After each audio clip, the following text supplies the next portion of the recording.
tout le monde, je suis ravie de vous retrouver pour vous présenter ma pile à lire pour le Cold Winter Challenge 2020.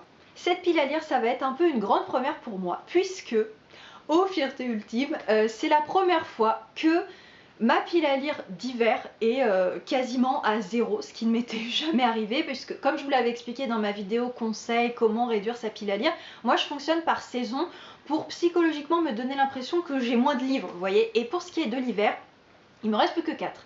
Ce qui veut dire, si vous suivez bien, que pour la première fois, ma pile à lire, je peux l'élaborer à partir de ma wishlist et donc enfin me plonger avec délectation dans les livres qui me font hyper envie depuis des années. Mais vous savez, je me retenais parce que je me disais non, lis d'abord les livres qui sont dans ta bibliothèque avant d'aller craquer pour eux. Mais maintenant qu'il n'y a plus les livres de la bibliothèque, voilà, j'y vais. Donc, comme vous pouvez vous en douter, je n'ai pas les livres en ma possession, à part 3 même, parce que le 4e est chez mes parents, il faut que je le récupère. Mais donc, je vais vous présenter des livres virtuellement, mais ce n'est pas grave, et je vais aller de ce pas, après, les commander dans ma librairie, puisque c'est l'avantage de travailler en librairie. Je peux les commander, les lire, rendre ce qui ne m'a pas plu, et n'acheter que ce qui m'a plu. Alors bien sûr, on ne va pas non plus abuser. J'ai 28 livres à vous présenter, donc vous vous doutez bien, 28 moins 4, 24, bien, vous vous doutez bien que je vais pas quand même commander 24 livres et rendre machin. Je vais les commander au fur et à mesure, je pense que je me ferai des petites piles à lire peut-être par semaine ou par quinzaine de jours, mais je sais déjà, comme d'habitude, ceux qui me font le plus envie. Donc je n'abuserai pas, ne vous inquiétez pas, je ne profiterai pas trop de mon privilège.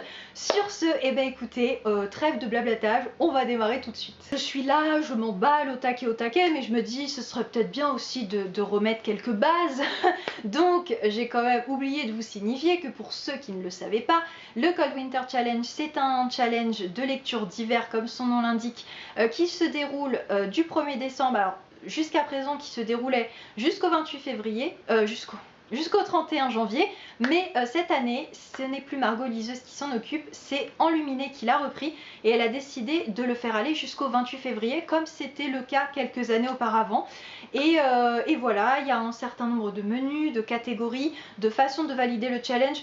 Moi je vous avoue que les façons de valider, je les regarde pas trop, je fais ma pile à lire, je lis ce que j'ai envie de lire et puis voilà, c'est juste pour le plaisir.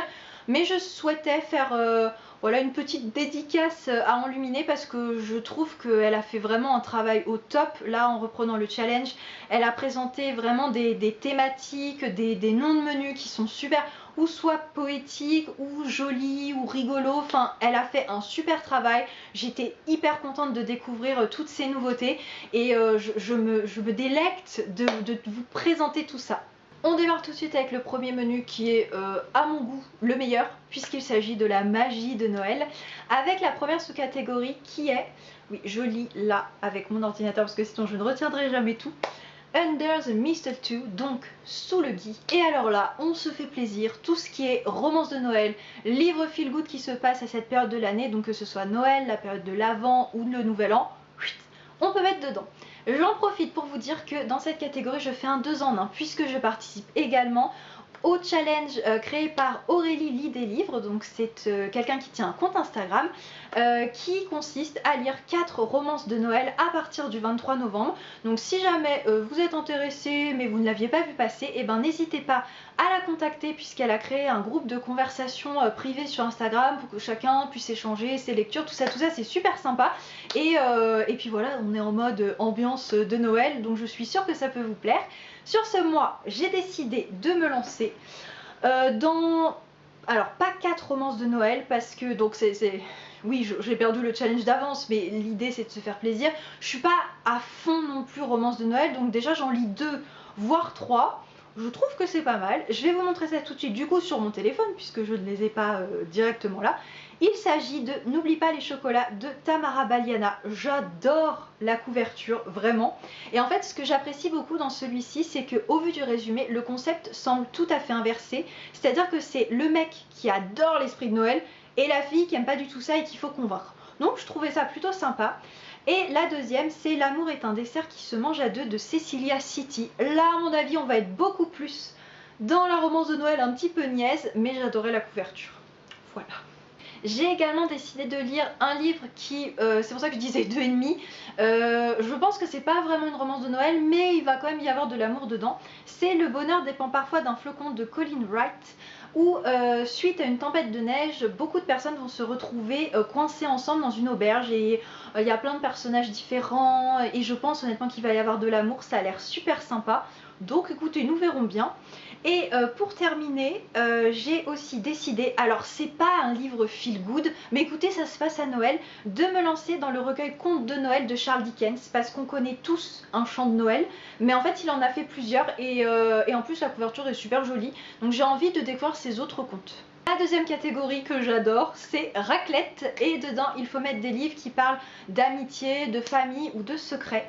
J'ai décidé, donc ça c'est un des 4 livres, mais celui que je dois aller chercher chez mes parents, de lire un livre en italien que j'ai depuis un moment dans ma pile à lire, qui est La Cena di Natale, donc le dîner de Noël, de Luca Bianchini, qui est en fait un tome 2, mais je pense que ça peut se lire indépendamment.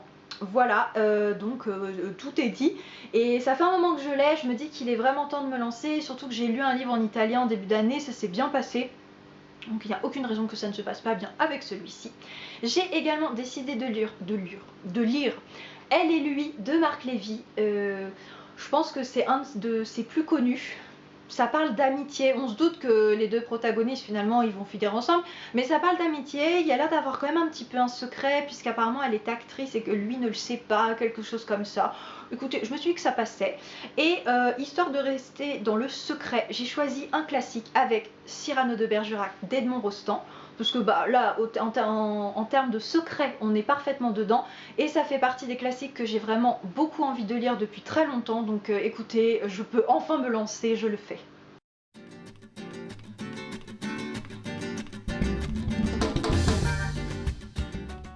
La quatrième catégorie, c'est Danse de la Fée dragée, je trouve ça super joli. Et alors là, on va être dans le rêve, l'univers onirique, la fantaisie et le fantastique.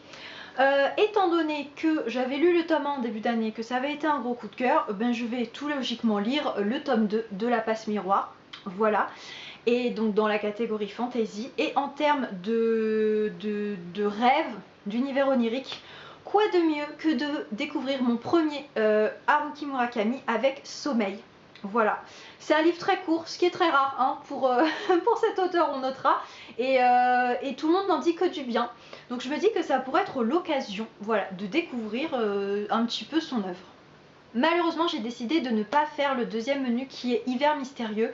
Non pas que les catégories et les thèmes ne me plaisaient pas, au contraire, que ce soit les légendes, la mythologie, le féminisme, il y avait aussi un peu l'évolution, enfin ça me plaît énormément, mais c'est vrai que dans ma wishlist j'avais pas vraiment de livres qui correspondaient, ou en tout cas de livres qui me fassent penser à l'hiver, et pour moi c'est très important, je suis focus hiver, du coup j'ai décidé de le remplacer par le dernier menu, le menu bonus, j'ai du mal aujourd'hui, hein, que je vous présenterai donc en dernier, puisque on avait le droit, c'était le menu bonus, je vais y arriver, le menu bonus est là pour ça, c'est-à-dire pour switcher avec un menu qui ne nous tente pas trop. Donc je vais passer maintenant au troisième menu qui du coup moi sera mon deuxième, qui est marcher ensemble dans la neige. Alors là j'étais au taquet, surtout avec la première catégorie qui est Reine du Père Noël, puisque là il fallait parler d'animaux, de nature, d'écologie, et j'avais quand même pas mal de livres qui me faisaient envie, notamment des classiques, pratiquement presque exclusivement des classiques d'ailleurs, notamment si je vous dis classique, nature, hiver, animaux, vous me répondez Cro-Blanc de Jack London. Voilà, enfin moi clairement c'est un livre qui me fait extrêmement envie. J'avais lu L'Appel de la forêt à l'école, dont je ne me souviens pas du tout, mais du coup je me suis dit que j'allais plutôt lire Cro-Blanc, en tout cas pour cette année.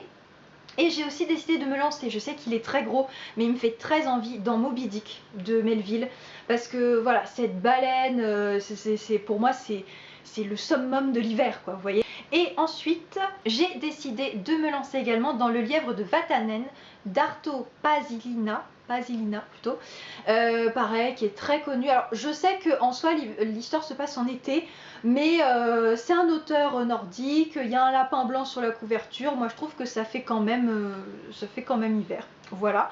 Et pour ce qui est plutôt de la nature, j'ai décidé de retenter ma chance avec Yasunari Kawabata et Pays de neige, puisque j'avais lu un livre de lui, c'était Chronique Asakusa, je crois, en début milieu d'année et flop total, je l'avais abandonné, donc je retente ma chance.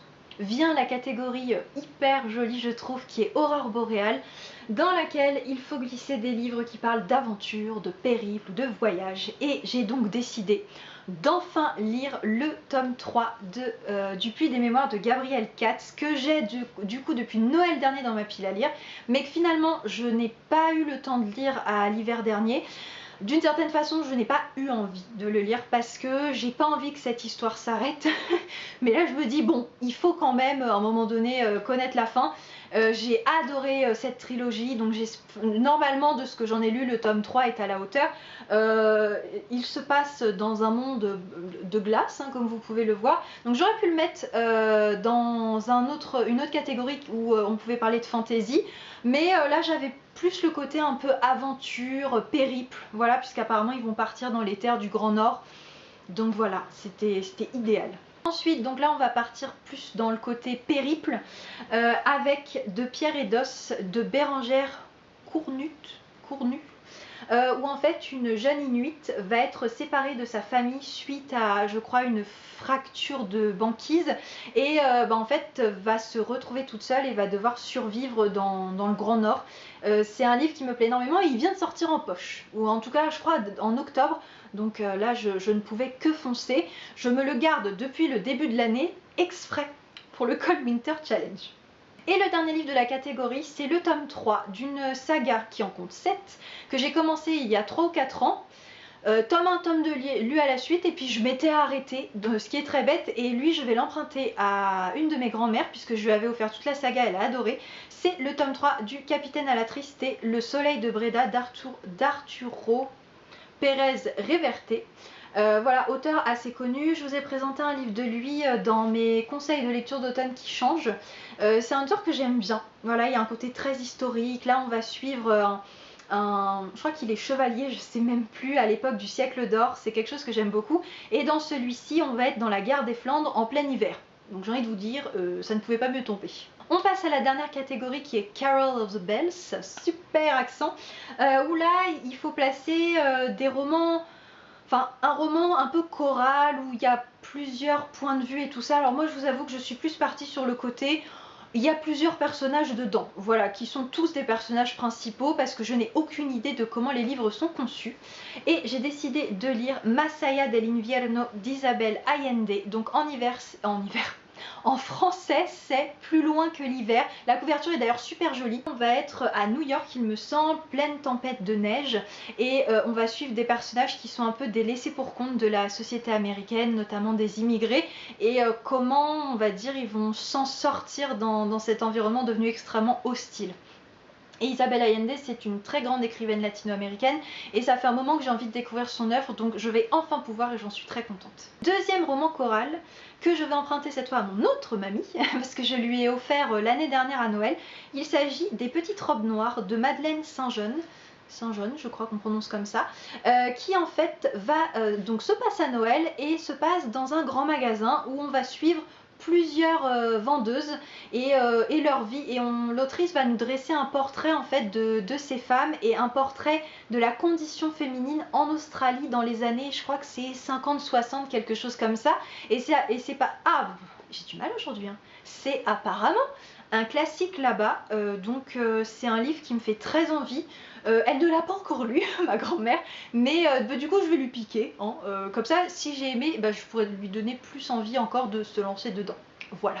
On passe au quatrième menu, qui est donc le troisième pour moi, qui est Hiver obscur. Je vous avoue que sur le principe je me disais que ça allait être celui-là que j'allais zapper, parce que moi, Hiver obscur, ça m'intéresse pas trop en fait, je suis plus dans le côté joyeux, lumineux de l'hiver, mais j'avais des livres qui rentraient dedans. À commencer par la première catégorie qui est Fantômes des Noëls passés.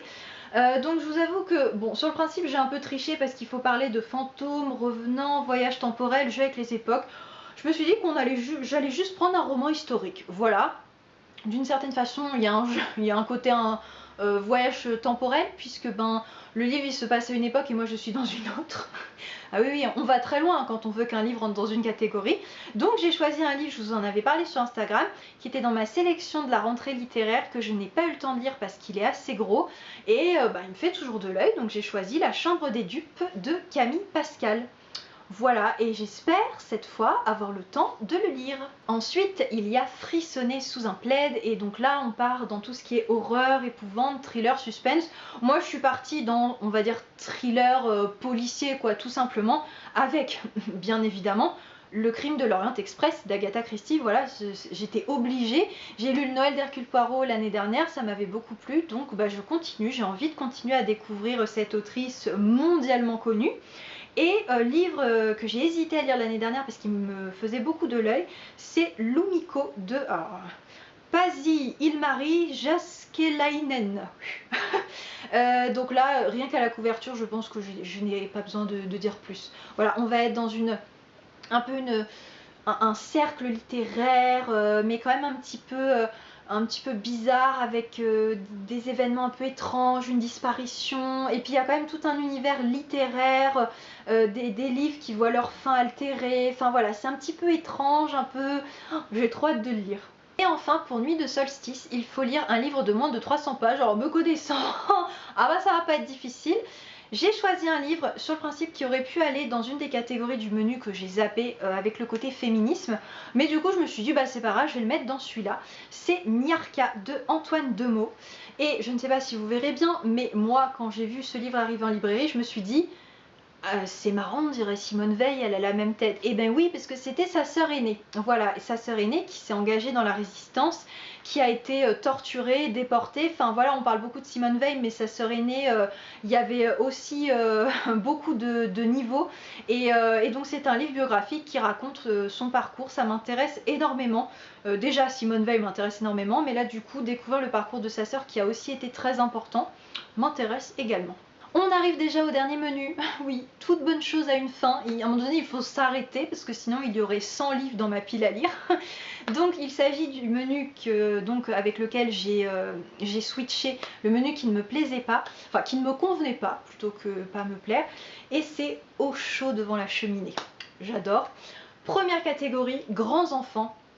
Et donc là, il faut tout simplement lire un livre jeunesse. J'ai donc choisi dans ma pile à lire Disney, le guide visuel ultime. Voilà, c'est un livre que j'ai depuis 2-3 ans. Je l'ai déjà commencé, mais vous savez, c'est le problème avec les beaux livres, c'est-à-dire que on est content de les avoir, mais en fait on les lit pas, parce que comme c'est le genre de livre qui se feuillette de temps en temps, qui ne se lit pas d'un coup, en fait on n'avance pas plus que ça. Donc j'ai décidé d'avancer. Ça nous présente tous les grands classiques, il y a un peu un côté backstage, coulisses, tout ça. Voilà, je me dis, cette année, c'est son année. Et pour le deuxième, moi je ne peux pas passer le mois de décembre sans me plonger dans des albums de Noël, parce que je trouve ça super joli. L'année dernière, j'avais lu Benjamin, le Père Noël du Jardin d'Anton Krings, parce que c'est les drôles de petites bêtes. Moi j'ai grandi avec ces livres, et donc tout logiquement j'en ai pris un autre qui est Perce-Neige, Petite Reine des Neiges, parce que juste la couverture, elle me fait complètement craquer, et je trouve le titre super joli. Voilà, donc ça sera mon petit album chouchou, avec un autre qui est donc dans la deuxième catégorie, intitulé Vitrine de Noël, où là il faut choisir un album qui parle ou de Noël ou de l'hiver. Et donc j'ai choisi, je l'avais déjà repéré l'année dernière, mais j'avais déjà d'autres albums, Un merveilleux Noël, 24 histoires de Stéphanie Alastra. Je le trouve super joli, et du coup on se lit une histoire par jour. Voilà, enfin en l'occurrence par soir. Bon ok, normalement c'est pour les enfants, mais je l'ai feuilleté, les histoires elles sont toutes mignonnes, et du coup ça me donnait très envie. Et enfin, on arrive à la dernière catégorie, qui est Chocolat chaud, un livre qui apporte du bien-être. Alors, j'ai décidé, alors là, de rester complètement dans le thème, avec un petit folio à 2 € qui est Petit éloge du petit déjeuner de Thierry Bourcy. Je sais, vous allez peut-être vous dire what the fuck, mais moi c'est un petit livre qui me donne envie, parce que le petit déjeuner c'est ma vie, d'accord, c'est le repas de la journée. Moi jamais je pourrais partir le matin sans prendre un petit déjeuner, donc j'ai trop envie, je trouve ça super réconfortant d'avoir un petit livre sur le sujet. Ensuite, donc là c'est la couverture grand format, parce que le poche sort début janvier, et on n'a pas encore la couverture. Il s'agit d'une petite romance, voilà, je me laisse tenter, qui s'appelle Chocolat et fleurs de sel de Joël Loy, je sais pas comment on dit, d'une femme de 49 ans qui va partir en Bretagne pour des obsèques, il me semble, et en fait va retrouver un petit peu ses racines, ce qu'elle aimait faire quand elle était petite parce qu'elle vivait là, tout ça, et elle va retrouver un homme qu'elle a connu dans sa jeunesse. Enfin, vous voyez le schéma classique. Mais le titre, le résumé, voilà, j'ai envie de me laisser tenter. Et enfin, un livre que j'ai repéré l'année dernière dans mes rayons et qui me fait très envie. Il s'agit d'Un hiver pour s'écrire d'Andrés Doñate. Voilà, on en parle de cette couverture toute mignonne, et en plus il va s'agir de villageois qui, pour sauver leur poste ou leur factrice, je ne sais plus, vont décider de se remettre à écrire plein de lettres pour qu'elles puissent continuer à avoir du travail et que la poste puisse continuer à fonctionner. Je trouve le concept super joli, et plus la couverture, je pouvais que craquer. Avouez que mes longues vidéos vous avaient manqué, hein. Je sais qu'il y en a qui vont être contents, parce que c'est vrai que j'essaye de faire des vidéos plus courtes malgré tout, parce que voilà, j'ai conscience que parfois j'avais tendance à faire un peu long, mais là je suis retombée dans mes travers parce que c'est l'hiver, c'est Noël, parce que j'ai une méga pile à lire à vous présenter, que je suis super contente de vous la présenter, et que j'avais pas envie de vous présenter juste les livres comme ça, démerdez-vous, j'avais envie d'ajouter un petit mot sur chaque, ou presque. Voilà, et écoutez, sur ce, vivement le 1er décembre, hein, voilà. Écoutez, j'espère que vous, votre élaboration de pile à lire se passe bien, que vous avez trouvé plein de belles choses. N'hésitez pas à me mettre en commentaire, on va dire, les livres que vous avez le plus hâte de lire pour le challenge, parce que sinon je me doute que détailler toute votre pile à lire ça va être un petit peu long, voilà. N'hésitez pas aussi, si par le plus grand des hasards on avait des lectures des livres en commun, moi je me ferais une joie de les lire avec vous. Bien évidemment, vous vous doutez que tout ce qui est Noël devra être lu entre le 1er et le 24 décembre, parce que sinon ça n'a plus d'intérêt, mais pour ce qui est du reste, je suis ouverte à tout. Voilà, sur ce, écoutez, je vous souhaite une bonne fin d'automne, et puis un très bon début d'hiver, même si bien évidemment on se revoit d'ici là. Hasta luego!